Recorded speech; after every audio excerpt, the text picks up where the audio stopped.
You think you chose your last relationship, your career.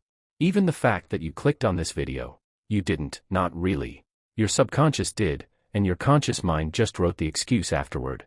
Today we're going to break down what your conscious and subconscious mind actually are, how much control each one really has, and why understanding this changes everything about how you see your own decisions. Let's start simple. Your conscious mind is the part of you that's aware right now, the thoughts you can hear in your head, the decisions you feel like you're actively making, the you that's reading these words and processing them one at a time. It's slow, it's logical, and it can only handle a tiny amount of information at once. Your subconscious mind is everything else. It's the part running in the background, storing memories, running habits, controlling your heartbeat, deciding what to feel before you've even had a chance to think about it. And here's the part that surprises people: the subconscious isn't the smaller, less important part of your mind. It's actually doing most of the work. Neuroscientists estimate that the conscious mind processes only a tiny fraction of the information your brain takes in every second. The subconscious handles the rest, instantly, without asking for your permission. So if the subconscious is running the show, where did it get its instructions? This is the part nobody really explains. Your subconscious mind was programmed the same way a computer gets programmed, through repetition, emotion, and early experience. Every time something happened to you as a child and it came with a strong emotion, your subconscious took note.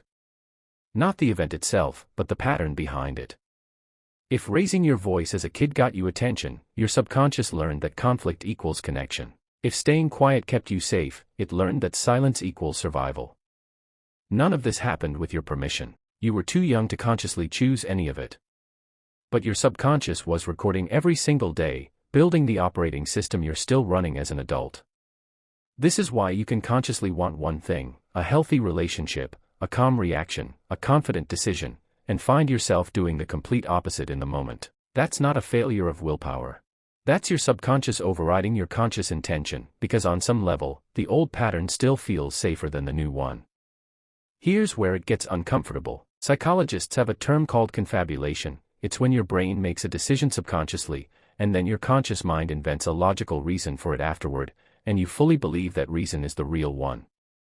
You think you chose that partner because of their sense of humor.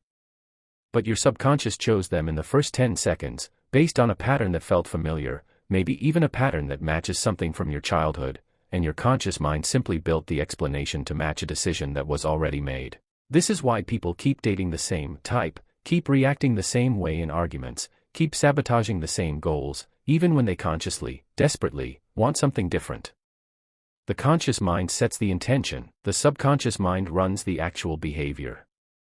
And when they disagree, the subconscious almost always wins, because it's faster, older, and far more powerful. So does this mean you have no control at all? No, but it means control doesn't come from willpower. It comes from awareness. The subconscious mind doesn't respond to logic. You can't argue your way out of an old pattern. It responds to two things: repetition and emotion, the exact same way it was programmed in the first place. This means change happens slowly, through consistently choosing a new response in the moments that matter, even when the old pattern feels more comfortable. Every time you do that, you're not just making one decision, you're sending your subconscious new information, teaching it a new pattern to run automatically next time. This is also why simply knowing better was never enough on its own.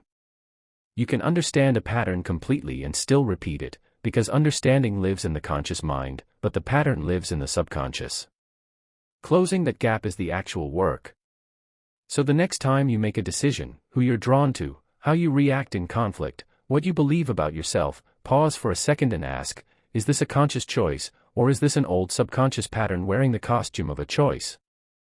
Understanding the difference is the first step to actually running your own life, instead of just watching your subconscious run it for you.